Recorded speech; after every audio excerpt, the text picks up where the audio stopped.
I'm Mark Gardner, Ren TV. I'm here with Mike Snaden of Jumbo Koi in the UK. We're here in Okayama, prefecture of Momotaro Koi Farm today. As you can see, it's a beautiful spring day. Cherry blossom coming out behind us. This is the first port of call that we're going to stop at on a tour of about 5 or 6 days around the south of Japan, going to some of Mike's favourite breeders. So first stop here in Momotaro, and we'll talk about that in a little while. Where else are we going to go, Mike, during the course of the week? Well, tomorrow we go off to Matsue, and then after that it will be Takigawa Koi Farm, Omosako, and then Okawa and Ueno Koi Farms, and that will conclude the trip. So some kilometres we're going to be travelling over the course of the week? It certainly will be, yeah, probably about 2,000 kilometres I would have thought. Okay, and we're going to we'll talk about the individual farms when we reach those farms during the course of the week.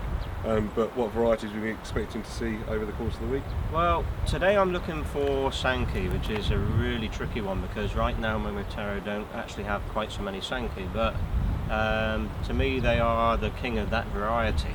And then tomorrow at Matsue it's going to be Kohaku, and then Takigawa Koi Farm will also be Kohaku.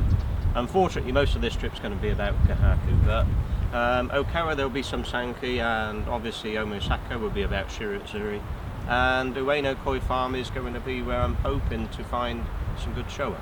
Okay, so cool. So what we're hoping to do, of course, this DVD is show you those koi farms, and also show the process of buying koi.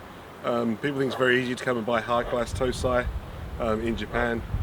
High-class Tosai are difficult to buy. The breeders don't necessarily want to sell them, so it takes a lot of convincing to do that, and it takes a lot of relationship with that breeder to do that. Is that right, Mike? Indeed, you do kind of have to use a little bit of pressure on business that you've done over the course of the year to try and get hold of this kind of koi, so it is a bit of a challenge. So we hope you'll see that through the course of the video, and also Mike will be explaining why he's buying the koi that he's buying, the features that those koi have, and why he thinks those koi are good prospects for the future. So we'll keep seeing you over the course of the week at the various koi farms we go to, and I hope you enjoy this production.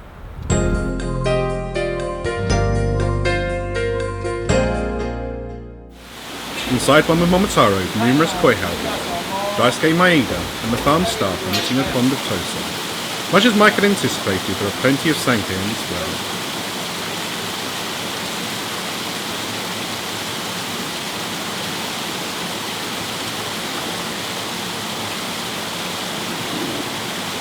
The koi are placed into a bowl so farm founder and president Michio Maeda can sort through each one individually, deciding whether it will go to the mud ponds to be grown on or offered for sale.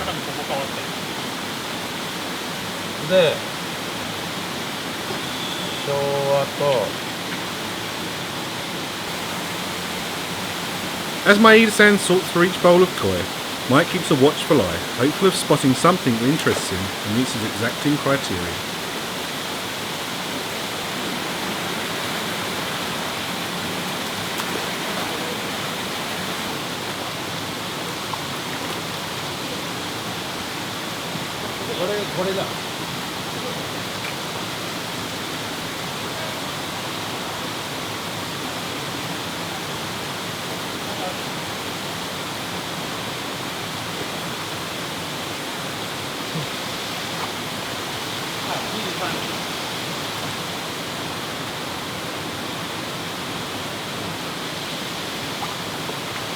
Now is not the time to interrupt Maeda-san as he works.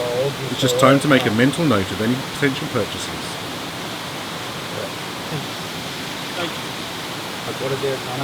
Hand counters are essential for keeping track of the numbers of koi.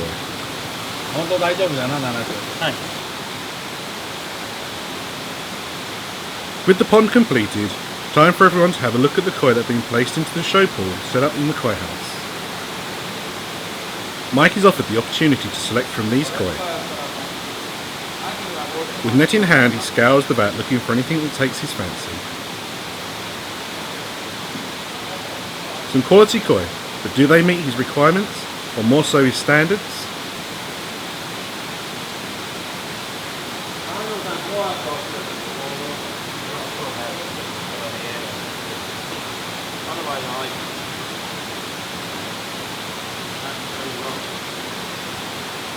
One Sankey's bowl.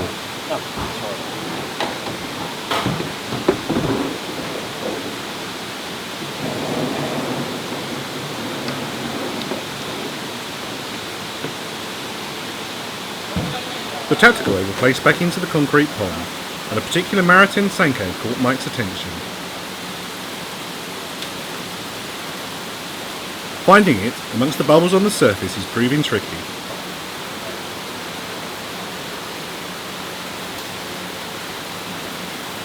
Eventually Mike locates it and it's transferred to a bowl for inspection.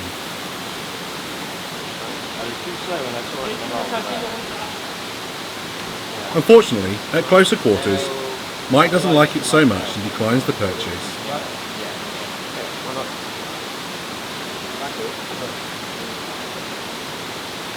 Having obtained a price on the earlier Sankei from Maeda-san, Mike agrees to purchase it. Work continues on the farm in an adjacent koi house. So right now we're actually selecting Kahaku and Showa. And what they're looking for is to decide between which koi will actually go to the next auction later this month and which koi will be kept as tatigoi. What I'm hoping to do is to try and steal a few away and kind of bypass both processes, if you like, and bring some of these koi back to England, but it is a challenge. Sanki is really what I'm predominantly looking for here.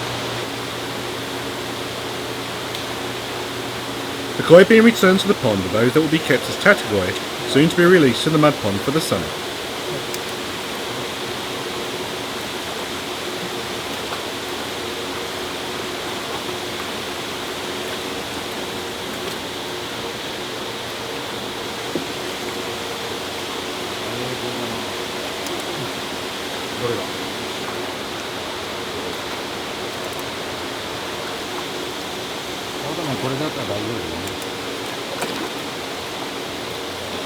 A show pool contains the koi that will be offered for auction. Sankei are few in number. Mike watches as another pond of Jumbo Tosai's netted. Sadly for Mike, Sankei are few and far between as the net draws in.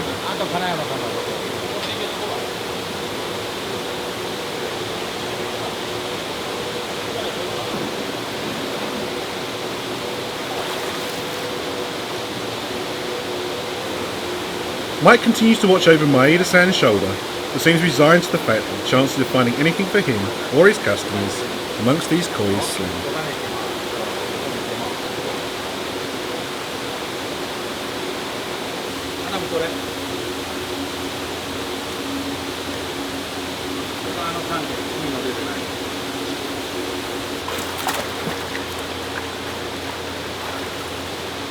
As work continues on the farm, it's time to head to Matsue, the next port of call.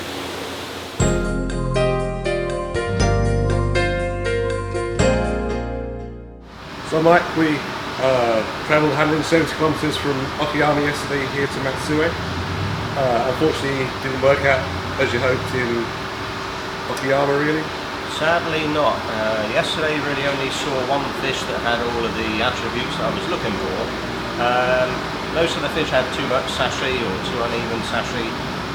The one fish I really liked was just lacking in the body department, so it's not really going to do the size thing that is so important to me. So today, hopefully we're going to have a little bit more luck at Matsue, and what I'm looking for here is Kahaku. I really like the Kahaku bloodlines, and for me, if you buy the right kind of fish, they get big very easily, and that's what's important. Okay, so what's the plan? What sort of numbers are you looking for, or your objective? Or? I'm hoping to get somewhere between 10 and 20 fish in total, but we'll have to see how it really goes.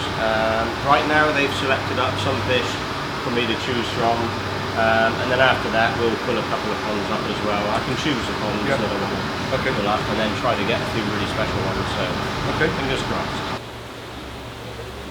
Takehiro Itsuka, the elder of the two Itsuka brothers, discusses some of the tosai they have selected for Mike with him. Mike spots one he likes but still has reservations about it.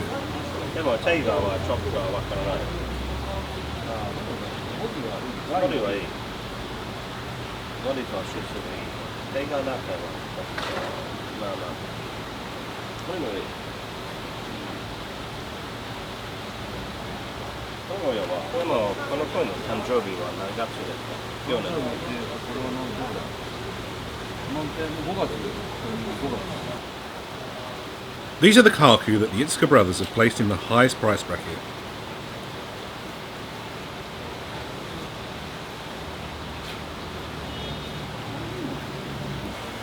Mike and Itsuka-san continue to discuss the merits of the various tosai in detail.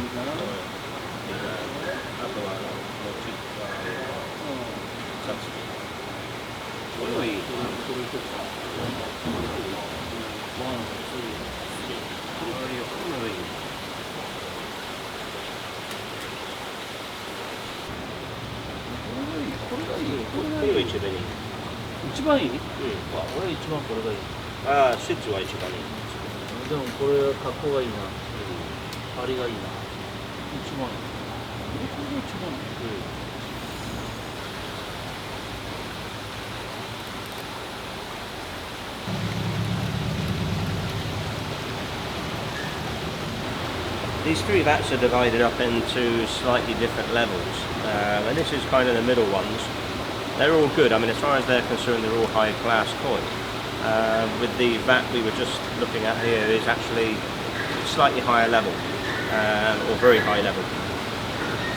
It's a kind of tricky one. I can see there's 3 koi in the most expensive ones that I like. There's 4 in this one, and I think 3 or 4 in this other pool.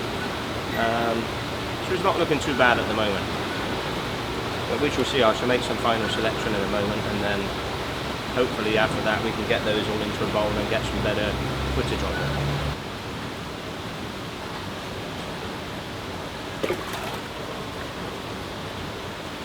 One particular kahaku of interest is bowled and measured.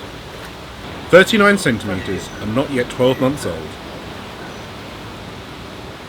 The brother's father passes by the koi house and shares his opinion on which are the best tosai.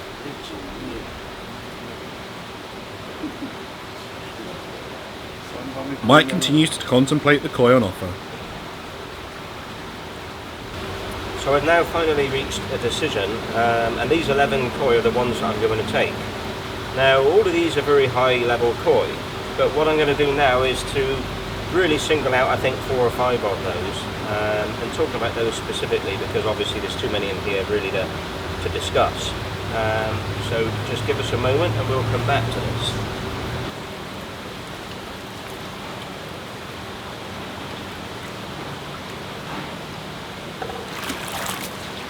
Right, so we now have 5 fish in the bowl, and what I'm going to do now is talk about why I've chosen these koi, and specifically really why these particular 5 in the bowl to talk about, because they've got strengths and weaknesses which need to be borne in mind if you are the hobbyist at the end of the line that's choosing or looking to purchase one of these koi. So now we've got these 5 koi in the bowl. One thing that's important to think about is that in relation to the other koi that we were looking at, some of the other koi were actually quite a lot weaker in the body type and also quite a bit smaller. And if you're looking for jumbo koi in the future, it's important to look at the size of this, because although these are 3 different parent sets, they're actually all roughly the same age. So there's no point in picking something that's significantly smaller and weaker in its frame structure than its siblings, because you're quite simply not going to get the size out of the fish in the future. Now, one of these fish is significantly weaker than the other, and that is this one. The head of the fish is a fair bit smaller than the others. It's still better than a lot of ones that I hadn't chosen to go for. But the quality of this fish is very good, and the pattern's also very good. But this is going to be the cheapest fish out of the bunch anyway, so it's not really such a big deal. But it's going to struggle to get as big as its siblings that are in the bowl. Now, disregarding that fish from now, this fish I've kept in the bowl because the body type and quality of the fish is very high. But you can see there's some weakness in the colour in this area and also here. Now, in my opinion, with this particular kind of colour and this lineage of fish, this area is actually going to fix up no problem at all. You'll find that the kiwa will change here, the scale will fill in more, and the weakness in the colour in this area will slowly fill in during the course of this coming summer. What you won't get away with is this area. This is unlikely to change a lot, that one scale. Maybe it will creep a little bit, but it's hard to say as to whether that will actually creep and fill in completely. But as I say, this area here, in my opinion, is going to be no problem at all. So I think this fish is fine. Moving on from that, this one, the pattern's simple, but the quality and body type of the fish is very good. The skin's not really quite as good as a couple of the others, but the fish is still a very high quality fish. that should get big very easily. The pattern's kind of simple, it's quite a heavy pattern, but the bigger this fish gets, you'll find that all the areas that are above the lateral line, like here and further back here, will get pushed up, and where the pattern drops lower, obviously it will cover more in that area when the fish gets bigger. But the long and short of it being that when this fish gets big, the pattern's going to look a whole lot more interesting than it does right now. Now the best two out of these 5 fish are these two. Now they're actually from different parents, but the quality of the fish is very similar. The body type of the fish on both is very strong. This one is slightly smaller and slightly weaker in the body, but the head is very good. The quality of the fish is extremely good. The pattern really is the best out of the whole bunch. The only thing I would say of note with this fish is that, to my way of thinking, the sashie here is slightly too deep. But the style of the sashie, it's quite soft where it's too deep, and I think in the future this won't be a problem at all.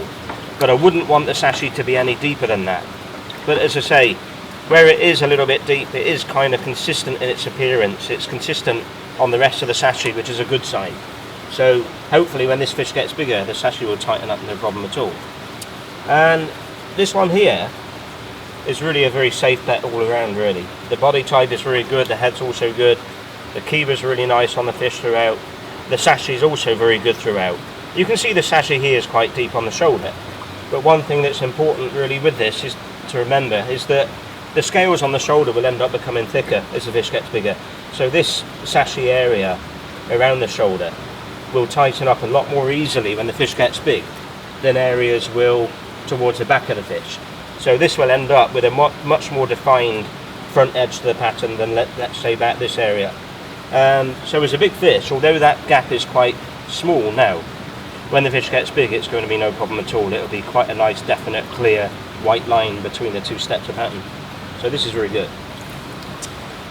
And that concludes these fish. Having made his choices from the initial selection of Tosai offered by the Itsuka brothers, Mike is after some more.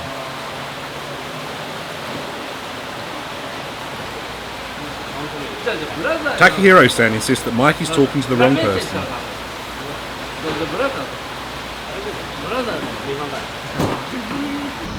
I'm desperately trying to get into this fish house. There's some coin here from a certain parent that they don't want me to have, but I'm working on it. Got to get a couple of these. Having tracked down Takahiro's younger brother, Mike starts negotiations. Okay, let's go. No.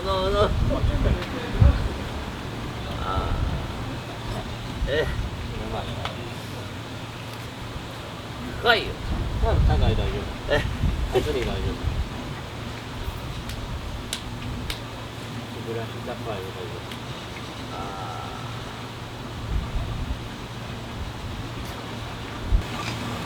Maybe we're going to get lucky. I don't know, but I'm still trying. A few more minutes, maybe we'll be in the pond. Eventually the brothers relent, and the koi house is open for Mike to have a look around.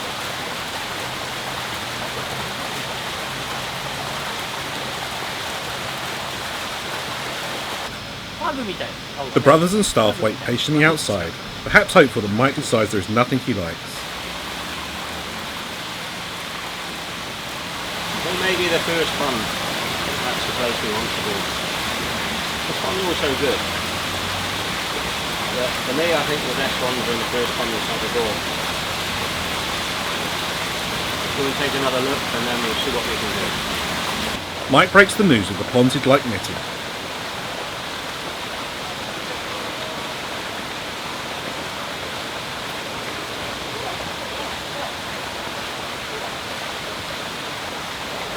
As the staff prepare to net the pond, friendly banter ensues between everybody, testament to the relationship he shares with the farm.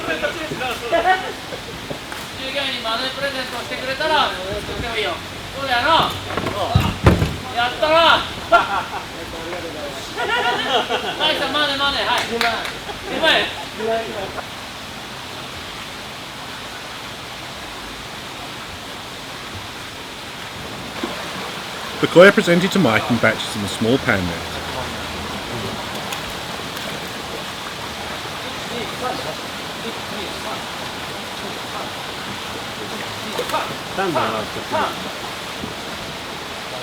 Itsuka-san light-heartedly tries to up the pace, at which the koi return to the pond.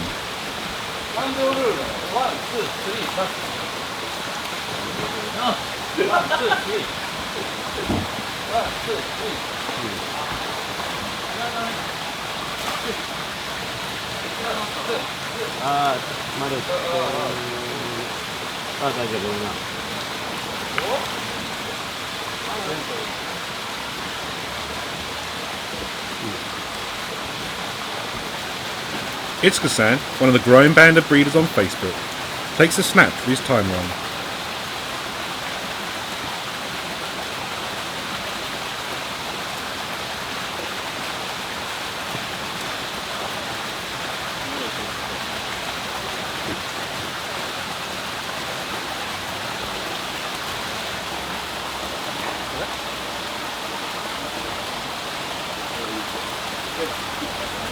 Mike continues his way through the koi, although few meet his criteria. With the pond completed, only 5 koi are in the bowl. Well, we've got 5 koi in the bowl. I just after something really special, but also really safe for the future. It's kind of tricky. One has got really very good pattern, which I really like, but I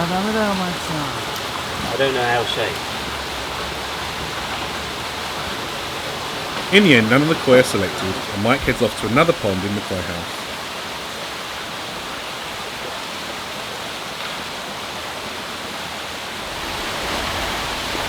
Well, this is the other parent set that really is of interest to me, but in all fairness, I think it's safe to say that the ones I've already selected are probably just as good as these. Some of these have got more exciting patterns, but they've also got Piwa and Sashi that to me presents more of a risk. What I'm looking for here is something that really is quite predictable and safe to try to raise big, become good ones for. So I think I'll stick with the ones I've already got. Itsuka-san jokingly suggested it's time for Mike to go to Takigawa, but Mike hasn't given up the search for more Tosai.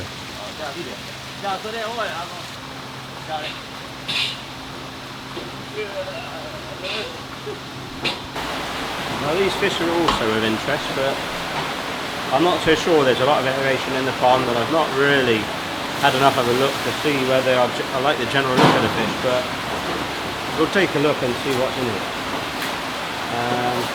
Hopefully there'll be something that I want to take back. Normal practice follows, with small batches of Tosai being shown to Mike.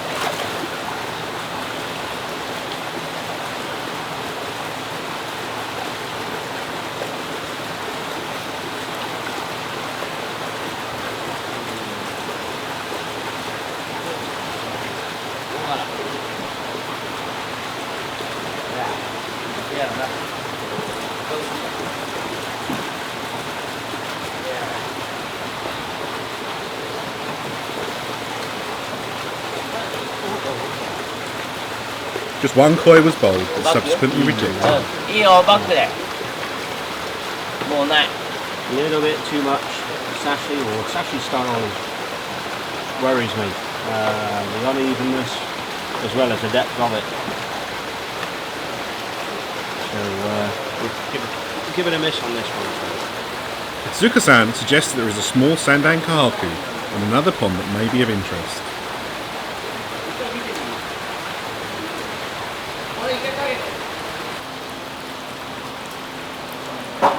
The pond is duly netted and the staff start going through the koi again.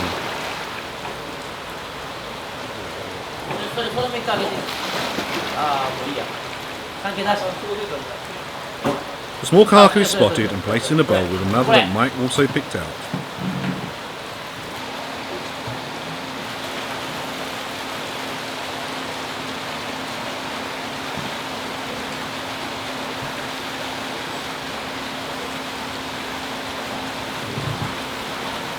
No. Mike rejects the larger of the two, stating that whilst good for a koi show now, its future development is uncertain. 準備は買えでもどうでしょこれ高いですか The smaller one is moved to the show pools which were arranged earlier and contain Mike's other prospective purchases. Mike and the brothers continue to discuss the koi selected thus far. The small one is returned back to the pond. これをじゃあこれ全部インクルージョン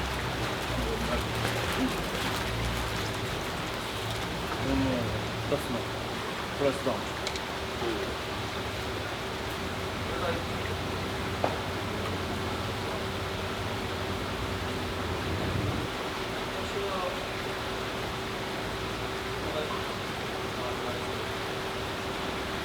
Following negotiations, a deal is finally struck.